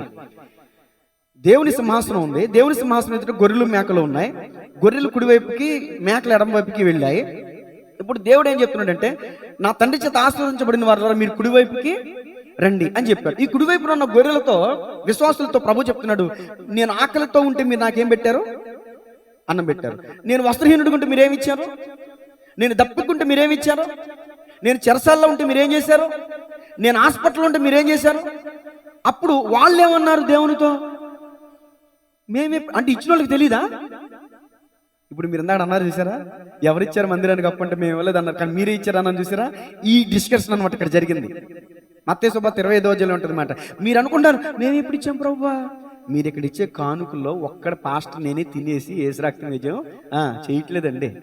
మీరు నాకు ఇచ్చే కానుకల్లో దశమ భాగాల్లో నమ్మకంగా ఇదిగో హాస్పిటల్లో ఉన్న వాళ్ళకి, లేకపోతే కష్టంలో ఉన్న వాళ్ళకి, బాధల్లో ఉన్న వాళ్ళకి ఏం చేస్తున్నాను? వాటిని పంచుతున్నా. అదే నా ప్రార్థన. నేను ఎన్ని రకాలుగా విత్తుతున్నాను, అన్ని రకాల ప్రతిఫలం మన పంటను ఆత్మబిడ్డలు కొయ్యాలి ప్రభు అని ఎందుకు ప్రార్థన చేస్తున్నాను? అర్థం చేసుకోండి. ఇతరులకు కూడా చెప్పండి. తెలియని వాళ్ళు మాట్లాడుతున్నారంటే తెలిసిన సేవకులు, తెలిసిన విశ్వాసులు కూడా మాట్లాడుతుంటే బాధ కలుగుతుంది. వాక్యాన్ని విచారించండి, వాక్యాన్ని ఆలోచించండి ఒకసారి. దేవునికి స్తోత్రం చెప్పండి గట్టిగా. ఈ 2వ మాటను ముగించేయడానికి 3వ మాటలకు వచ్చే ముందు మరొక మాట చెప్పాలి. మనం దెయ్యం భక్తి చేస్తున్నామా, యథార్థమైన భక్తి చేస్తున్నామా? చెప్పండి ఒకసారి. అదండి, దెయ్యం కూడా భక్తి చేస్తుందా? దెయ్యం కూడా భక్తి చేస్తుంది. భక్తి అంటే ప్రార్థన, భక్తి అంటే వాక్యం, భక్తి అంటే ఉపవాసం, భక్తి అంటే దేవునికి ఇవ్వటం, భక్తి అంటే సహవాసానికి రావటం. సాతాను గురించి చెప్తాను వినండి. శానా అనే దయ్యాలు పట్టినోడు యేసుప్రభు దగ్గరికి వెళ్ళి వేడుకున్నాడు. ఏమని? ఇదిగో మమ్మల్ని పాతాళానికి పంపించొద్దు, దగ్గరలోని ఈ పందుల్లోకి మమ్మల్ని. సాతాను వేడుకున్నాడా లేదా? అంటే సాతాను ప్రార్థన చేశాడా లేదా? సాతాను ప్రార్థనకి దేవుడు సమాధానం ఇచ్చాడా లేదా? సాతాను ప్రార్థన కన్నా సమాధానం వచ్చింది, కానీ మన ప్రార్థనకి సమాధానం అవుతుందా? సాతాను ప్రార్థన చేశాడు. నెంబర్ 1, సాతానికి ప్రార్థన తెలుసు. యేసుప్రభుల వారిని మత్తయి సువార్త 4వ అధ్యాయంలో కొండ మీదకి తీసుకుని వెళ్ళిపోయి దూకు, దేవదూతలు నీ పాదములతో ప్రాయతగలకు నేను ఎత్తు పట్టుకున్నాడు రాయబడి ఉంది కదా అని యేసుప్రభుల వారికి ఏం బోధిస్తున్నాడు? వాక్యం. అంటే సాతాను దగ్గర వాక్యం ఉందా లేదా? సాతానికి వాక్యం తెలుసా తెలీదా? తెలుసు. సాతానికి వాక్యం తెలుసు, సాతానికి ప్రార్థన తెలుసు. 3, సాతానికి సహవాసం ఉంది, ఉందా లేదా? ఒక ఇంట్లో ఒక దెయ్యాన్ని వదలగొడితే ఆ దెయ్యం ఎన్ని దెయ్యాలు అందుకుంటే ఎన్ని? మీరు మందిరంలోంచి వెళ్ళి ఎంతమంది తీసుకొస్తున్నారా? ఇప్పుడు దెయ్యం సహవాసం గొప్పగా ఉందా, మన సహవాసం గొప్పగా ఉందా? అది ఇక్కడ దెయ్యం ప్రార్థన చేస్తుంది, దెయ్యానికి వాక్యం తెలుసు, దెయ్యానికి సహవాసం ఉంది. దెయ్యం చేయలేని పనులు 2 పనులు ఉన్నాయి. ఏంటో తెలుసా? ఉపవాసం చేయలేదు. ఎందుకు చేయలేదో మీరు చెప్తే మీకు బ్లెస్సింగ్ ఇస్తా. రాజమండ్రి గారు కొట్టండి చెప్పట్లు. దేవునికి స్తోత్రం చెప్పండి గట్టిగా. ఉపవాసం ఎందుకు చేయలేదు సాతాను? శరీరం లేదుగా, ఆత్మ ఉందిగా. ఇంకొకటి చేయలేదు. ఏం చేయలేదు? దశంభాగం కట్టదు. దశంభాగం. ఇప్పుడు విశ్వాసులు చాలా మంది ఉపవాసం ఉండరు. చాలా మంది దేవునికి ఇచ్చే విషయంలో ఎవరు అంటే ఈ కేటగిరీ సంబంధించిన వాళ్ళందరూ కూడా దెయ్యాలన్నమాట. దెయ్యం భక్తి చేస్తున్నారు అన్నమాట. దేవునికి స్తోత్రం చెప్పండి గట్టిగా. దురాశ ఉన్నవాడు దోచుకుంటాడు, ఇవ్వటానికి ఇష్టపడ్డు. ధనవంతుడికి పంట పండిందండి, నా ప్రాణమా తిను తాగు సుఖే. పేదోడికి పెట్టాలని ఉందా? ఇంకా ఇప్పేసంటే కట్టించే దురాశపరుడు అండి. చూడండి, దురాశ కలిగిన వాడు వాడన్న చస్తాడు, వాడి వల్ల ఎదటోడన్న చస్తాడు. ఇప్పుడు ఆకన్ ఉన్నాడండి, దురాశతో దొంగిలించాడా? వస్త్రం, వెలగల వస్త్రం దొంగిలించాడా? గుడారాలు దాచుకున్నాడా? తన దురాశ వల్ల తన భార్య పిల్లలు చనిపోయారా? చనిపోయారు. ఇప్పుడు ఇస్కరియోతు దురాశ వల్ల యేసు ప్రభువు వారు చనిపోయారా? చనిపోయారు. ఇంకా పరిశుద్ధ గ్రంథంలో చూస్తే ఆహాబు నాబోతు ద్రాక్ష తోట మీద ఆశపడ్డాడు. దురాశ, తనది కానిది. నాబోతు ద్రాక్ష తోట ఇవ్వనందుకు అలిగితే యెజెబెల్ వచ్చి ఈ వేటంతా తెలుసుకుని నాబోతుని చంపించేసి దాన్ని ఆక్రమించుకున్నాడు. అంటే ఇక్కడ ఆహాబు దురాశ వల్ల ఎవరు చచ్చిపోయారు? నాబోతు చచ్చిపోయాడు. నీ దురాశ వల్ల నీ పొరుగోడైనా చచ్చిపోతాడు, నువ్వైనా చచ్చిపోతావు. అందుకని దురాశ మనలో ఉంటే డేంజరస్ అన్నమాట. ఏమండి? కాబట్టి దురాశను విడిచిపెట్టాలంటే చూడండి, అననీయ సప్పీరా పొలం అమ్మారు. ఆ పొలం అమ్మిన దాంట్లో కొంత దాచుకున్నారంట. అసలు పొలం ఎవరిదే? వాళ్ళదే. ఆ 10 రూపాయలు ఎవరయ్యే? వాళ్ళయే. 5 రూపాయలు దాచుకున్నావు. పేదరి దగ్గరికి వచ్చి, అయ్యా నేను 5 రూపాయలు దాచుకున్నాను, నా కోసం ఈ 5 రూపాయలు తెచ్చానంటే పేదరు కొడతాడా? ఇంతకే అమ్మితిరా? ఇంతకే అమ్మాం. అబద్ధం చెప్పారు. ఎందుకు మీరు పరిశుద్ధాత్మను మోసపరచడానికి మీరు అబద్ధం అంటారు అంటే అక్కడికక్కడ పడి చచ్చిపోయారండి. దురాశ. దేవుని స్తోత్రం చెప్పండి గట్టిగా. ఎలా ఉంది నీ బ్రతుకు, ప్రభురాకడకెగురాగలవా, పరలోకం చేరాగలవా? ఎలా ఉంది నీ బ్రతుకు, ప్రభురాకడకెగురాగలవా, పరలోకం దేవునికి చేది దొంగిలించేవా? అననీయ సప్పీరా ఏమైరో తెలుసా? దేవునికి చేది దొంగిలించేవా? అననీయ సప్పీరా ఏమైరో తెలుసా? ఈయోడు మీకు ఇవ్వబాడు, ఈయోడు మీకు ఇవ్వబాడు. ఏనాడో యేసు చెప్పాడో లేదా? ఏనాడో యేసు చెప్పాడో లేదా? దేవునికిచ్చే మనసు ఉందా విశ్వాసి? దేవునికిచ్చే మనసు ఉందా విశ్వాసి? ఎలా ఉంది నీ బ్రతుకు, ప్రభురాకడకెగురాగలవా, పరలోకం చేరాగలవా? హల్లెలూయా. 3వ మాట చెప్పమంటారా, ముగించమంటారా? చెప్పమంటారా? దేవునికి స్తోత్రం. 5 నిమిషాల్లో అవుట్లైన్స్ ఇచ్చేస్తాను. లూకా సువార్త 6:16 చదవండి అమ్మా. లూకా సువార్త 6:16 త్వరగా.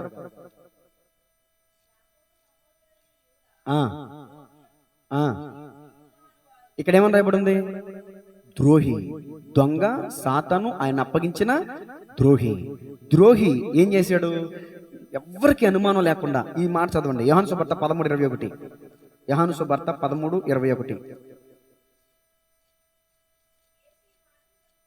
యేసు ఈ మాటలు పలికిన తర్వాత ఆత్మలో కలవరపడి, మీలో ఒకడు నన్ను అప్పగించునని మీతో నిత్యముగా చెప్పుచున్నానని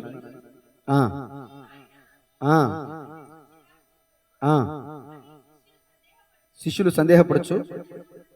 ఒకరి తట్టు ఒకరు చూచుకొని చుండగా ఆయన శిష్యులలో చాలు. ఇప్పుడు శిష్యులు ఒకరి తట్టు ఒకరు చూచుకున్నారంటే దాని అర్థం ఏంటి? లెక్క అయితే ఎవరికైనా తెలిస్తే అందరూ కలిసి ఎవరిని చూసేవాళ్ళు? ఇస్కరియోతు యోధాను చూసేవాళ్ళు, అప్పగించేదాడు కాబట్టి. కానీ ఇస్కరియోతు యోధాను చూడడం, ఒకరి ముఖం ఒకరు చూసుకుంటే ఆయనను అప్పగిస్తాడు అనేటటువంటి మాట యేసు ప్రభుల వారికి తప్ప అక్కడ ఉన్న మిగతా 11 మంది శిష్యులకి అంత నమ్మకంగా ఉన్నాడంట. వెనకాలే దాన్ని నమ్మక ద్రోహం అంటారు.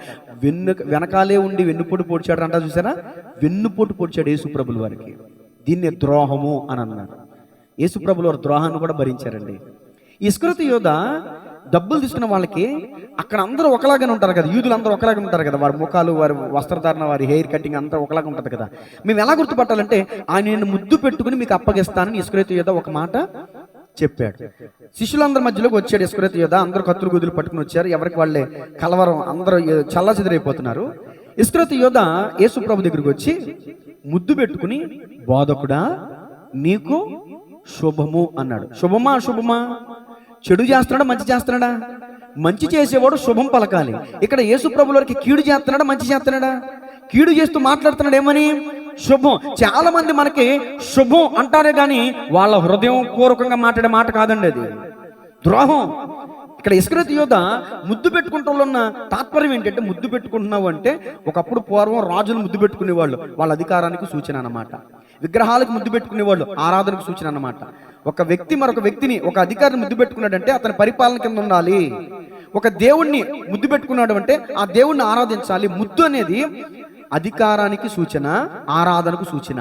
మరి ముద్దు పెట్టుకుంటున్నటువంటి ఇస్కరియోతు యోధ ఆరాధించాడా ప్రభుని?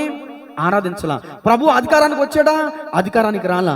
ప్రభు నమ్మేశాడు. ఇప్పుడు నయోమి ఉందండి, ఇద్దరు కోడళ్ళు ఉన్నారండి. వార్ప నయోమిని ఏం చేసింది? ముద్దు పెట్టుకుంది. ముద్దు పెట్టుకుని వెంబడించిందా? తిరిగి వెళ్ళిపోయింది. వార్పాలంటి స్థితి, వార్పాలంటి మనసు ఇస్కరియోతు యోధదండి. చాలా మంది ఈ రోజున నయోమి అనగా మధురం, దేవుని వాక్యం మధురం, వాక్యాన్ని ముద్దెట్టుకుంటున్నారు కానీ వెంబడించట్లా, వెళ్ళిపోతున్నారు లోకంలోకి. వార్పలాగా ఇస్కరియోతు యోధలాగా మనం ఉండకూడదండి. ద్రోహం చేసిన వాళ్ళం అవుతాం దేవునికి. ఇంత హృదయపూర్వకంగా వాక్యాన్ని విని వాక్యాన్ని అనుసరించకపోతే మనం ద్రోహం చేసిన వాళ్ళమే. ఇస్కరియోతు యోధకి మనకి పెద్ద తేడా ఏం లేదు. దేవుని స్తోత్రం చెప్పండి గట్టిగా. అపోస్తలుల కార్యాలు 1:18 ముగింపు మాట. శాపం వచ్చి పడింది ఇప్పుడు ఇతని మీదకి. దొంగ సాతానుకు చోటిచ్చిన ఇస్కరియోతు యోధ ఏమైపోయాడు చూడండి. అపోస్తలుల కార్యాలు 1:18. ఈ యోధ ద్రోహం వలన సంపాదించిన రోకల్నిచ్చి ఒక పొలము కొనేను. అతడు తల కిందుగా పడి నడిమికి బద్దలైనందున అతని పేగులని బయటికి వచ్చాను. ఈ సంగతి ఇప్పుడు మన రోడ్డు అంతా వెళ్తున్నప్పుడు లారీ ఎక్కేసి కుక్క చచ్చిపోయి ఉంటుంది.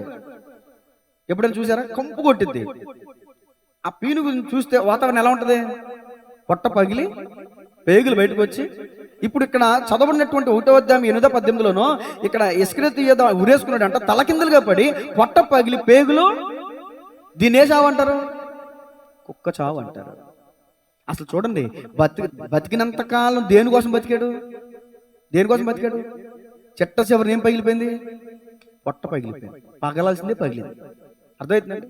కూటు కొరకు కోటి విద్యలు అన్నారు, అది వేరే విషయం. కడుపుకే దాసులుగా ఉండకూడదు. ఫిలిప్పీ పత్రికలో ఉంది, వారి కడుపే వారి దేవుడు. యేసు ప్రభుని వెంబడించాడే కానీ ఎప్పుడు కడుపు కోసమే బతికాడు. కడుపు దోచుకోవడం కోసం బతికాడు.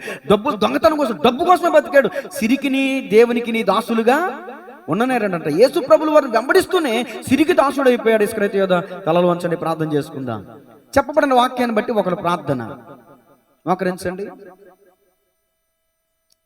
ప్రార్థన ఈరోజు విన్న వాక్యాన్ని బట్టి చిన్న ప్రార్థన చేసుకుందాం. స్తోత్రం, స్తోత్రం, స్తోత్రం, స్తోత్రం, స్తోత్రమయ, స్తోత్రమయ, స్తోత్రమయ, స్తోత్రమయ, స్తోత్రమయ. ఎవరైనా ప్రేరేపించబడిన వారు ఒకరు ప్రార్థన చేయండి అమ్మా. ఇంతవరకు నీ వాక్యం ద్వారా నాతో మాట్లాడవు ప్రభు, నీ వందనాలు. ఎవరైనా పశ్చాత్తాపంతో ఒప్పుకోలు ప్రార్థన.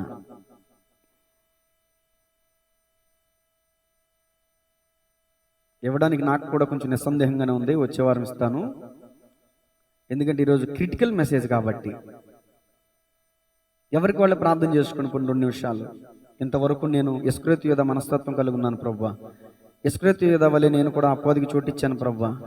అపవాది ఆలోచన చోటిచ్చాను ప్రభు. ఇక మీదట నేను అపవాది ఇస్కరియోతు యోధలో ఉండను ప్రభు అని ఎవరికి వాళ్ళు మీకు హృదయంలో మారుమనసు కలిగితే ప్రార్థన చేసుకోండి. ఒక తీర్మానంలోనికి రండి. ఎందుకు కట్టాలి అని అనుకుంటే, స్కూల్లో పాఠశాలలోని పిల్లలను చదివిస్తున్నావు, ఫీజు కట్టట్లేదా? మరి దేవుని పాఠశాలకు నువ్వు ఫీజు కట్టవా? హోటల్కి వెళ్ళి భోజనం చేస్తున్నావు, బిల్లు కట్టట్లేదా? దేవుని మందిరానికి వచ్చి వాక్యమైన ఆహారాన్ని భుజిస్తున్నావు, ఆత్మీయంగా బలపడుతున్నావు, మరి ఫీజు కట్టవా? ఆలోచించండి. గేదెకి గడ్డేస్తున్నావు, మన దొడ్లోనే పాలిస్తుందిగా.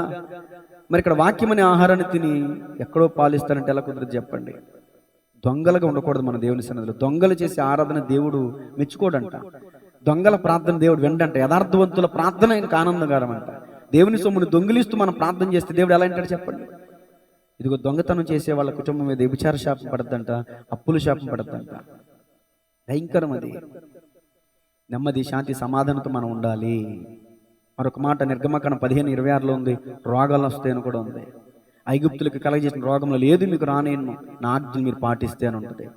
అంటే రోగం అనే శాపం కూడా పడదు దేవుని సొమ్ము దొంగిలించడం వల్ల. అయ్యా, ఇంతవరకు నేను దొంగిలిస్తున్నాను ప్రభు, ఇక మీదట నేను దొంగిలించను ప్రభు అని ఎవరికి వాళ్ళే విన్న వాక్యాన్ని బట్టి మీ హృదయం ప్రేరేపించబడితే, మీ హృదయం దేవుని వాక్యానికి రిలీజ్ అయితే మీరు ప్రార్థన చేసుకోండి. తీర్మానంతో కూడిన ప్రార్థన. ఎవరికి వాళ్ళే మరొక నిమిషం. ఇస్కరియోతు యోధ దురాశపరుడైన దొంగగా ఉన్నాడు. దురాశ వల్ల యేసయ్యని అప్పగించేశాడు. నీలో ఉన్న దురాశ వల్ల వాక్యం ఫలింపు ఉండదు. నీలో దురాశ ఉంటే వాక్యం అనే విత్తనం నిష్ఫలమైపోద్ది. అమ్మా, నీ హృదయంలో దురాశ ఉండకూడదు. నీ దేవుని సొమ్మే కాదు, నీ పొరుగు అని సొమ్ము కూడా నువ్వు ఆశించకూడదు. నీ పక్కింటి వాళ్ళదే కానీ, నీ ఎదిరింటి వాళ్ళదే కానీ, నీ బంధువులది కానీ, నీది కానిది, నీ కష్టార్జితం కానిది ఏది నువ్వు ఆశించడానికి వీల్లేదు. ఒకవేళ నీ పొరుగు అని సంపాదనలో ₹1 నువ్వు ఆశిస్తున్నావంటే నీలో పాపపు స్వభావం ఎంట్రన్స్ అయిపోయింది ఆల్రెడీ. మంద కాంతి మనం అనుభవించడానికి వీల్లేదు. అది వస్త్రమైనా, అది రూపాయైనా, తిండైనా, ఏదైనా కావచ్చు. మన కష్టార్జితమే మందే. ఆయన ఎందుకు భయభక్తులు కలిగి ఉంటే నీ కష్టార్జితాన్ని ఆశీర్వదిస్తాడు దేవుడు. ఇస్కరియోతు యోధాలాగా మన జీవితం కాకూడదు. అర్ధాంతరంగా మనం అర్ధాశతో ఈ లోకాన్ని విడిచిపెట్టకూడదంటే దేవునికి ఇచ్చే విషయంలో వెనుదీయొద్దు, దేవుని సొమ్మును దొంగిలించొద్దు. నమ్మకంగా, అయ్యా నేను ఇచ్చే మనసు నాకు దయచే ప్రభువా, ఇచ్చే సామర్థ్యం నాకు దయచే ప్రభువా. కొంతమందికి ఇవ్వాలని మనసు ఉంటుంది కానీ ఇచ్చే సామర్థ్యం ఉండదు. కొంతమందికి ఇచ్చే సామర్థ్యం ఉంటుంది కానీ ఇచ్చే మనసు ఉండదు. ఇక అననీయ సప్పిరాలాగా అబ్రహాము తనకు కలిగి ఉన్నది అంతట్లో ఇచ్చాడంట. యాకోబు తీర్మానం చేసుకున్నాడు, అయ్యా ఈ మార్గంలో నీవు నాకు తోడుగా ఉంటే నేను 10వ భాగం చేయలేదు. తీర్మానం చేసుకున్నాడు. అలాంటి తీర్మానంలో నువ్వు రాగలవా? ప్రార్థన. పరిశుద్ధుడా, ప్రేమగల తండ్రి, నీ సేవకునిగా మొహమాటం లేకుండా, సిగ్గుపడకుండా, ఎవరో ఏదో అనుకుంటారని కాకుండా అయ్యా వాక్యమే ప్రకటించాను. 12 మందిలో ఇస్కరియోతు యోధ అక్కడ మాత్రమే అయ్యా భయంకరమైన చావు. మిగిలిన 11 మంది హతసాక్షులయ్యారు నీ కొరకు. కానీ ఈ ఒక్కడు మాత్రం అర్ధాంతరంగా అయ్యా నిర్విపయోగం. భక్తుల మరణం యెహోవా దృష్టికి విలువైందంట, కానీ ఇతని మరణం నీ దృష్టికి విలువ లేదు ప్రభువా. పొట్ట పగిలి పేగులు బయటకు వచ్చి భయంకరమైన చావు. అలాంటి పరిస్థితులకు మేము వెళ్ళకూడదు ప్రభువా. అప్పుల్లో, రోగాల్లో, భయంకరమైన విచార శాపాల్లో మేము మునిగిపోకుండా ఉండాలంటే, నా కుటుంబం మీదకి ఆ శాపం రాకుండా ఉండాలంటే ఇది ఏం చేయాలో ఈరోజు మీరు సేవకుల ద్వారా మాట్లాడారు. అయ్యా నీ బిడ్డలు ప్రార్థన చేస్తూ ఉండగా వారి ప్రార్థనలు ఆలకించండి, తీర్మానాలకు నడిపించండి. ప్రతి ఒక్కరు కూడా నమ్మకంగా ఉండడానికి సహాయించండి. నమ్మకమైన వారికి మెండైన దీవెనలు కలిగిన లేఖనం సెలవిస్తుంది. అట్టి కృపను ఆత్మ బిడ్డలందరికీ దయచేయండి. అంత మాత్రమే కాదు, ఈ వాక్యం చాలా మంది యూట్యూబ్ ద్వారా వీక్షిస్తున్నారు. వాళ్ళందరూ కూడా దేవునికి ఎందుకు ఇవ్వాలి, ఇచ్చింది ఒక సేవకునికే కాదు అనేక మందికి అనేటటువంటి సంగతి ప్రతి ఒక్కరు తెలుసుకోవాలి ప్రభువా. ఎందుకు వాటిని మీరు నియమించారో ప్రతి ఒక్కరు తెలుసుకోవాలి. తెలియక ఎంతవరకు వెనుదీశారేమో, తెలియక ఎంతవరకు దొంగిలించారేమో, తెలియక ఎంతవరకు దురాశ కలిగి ఉన్నారేమో ప్రభువా క్షమించండి. ఈ రోజు నుంచి ఆయన విన్న వాక్యానికి లోబడే కృపను ఆత్మ బిడ్డలకి, అలాగే వాట్సాప్, ఫేస్బుక్, యూట్యూబ్ ద్వారా వీక్షిస్తున్న వారికి కూడా మంచి మనసు దయచేయమని, క్రీస్తు యేసుక్రీస్తులో మంచి మనసు మాకు దయచేయమని, మేము దెయ్యం భక్తి చేసేవారుగా కాకుండా యథార్థమైన భక్తి చేసేవారు ఉండడానికి సహాయం చేయమని యేసయ్య నామములో ప్రార్థించి అడిగి వేడుకొంచున్నాము తండ్రి, amen. God bless you all. అందరికీ వందనాలు. మరి లేచి నిలబడదాం. ఈ రోజుతో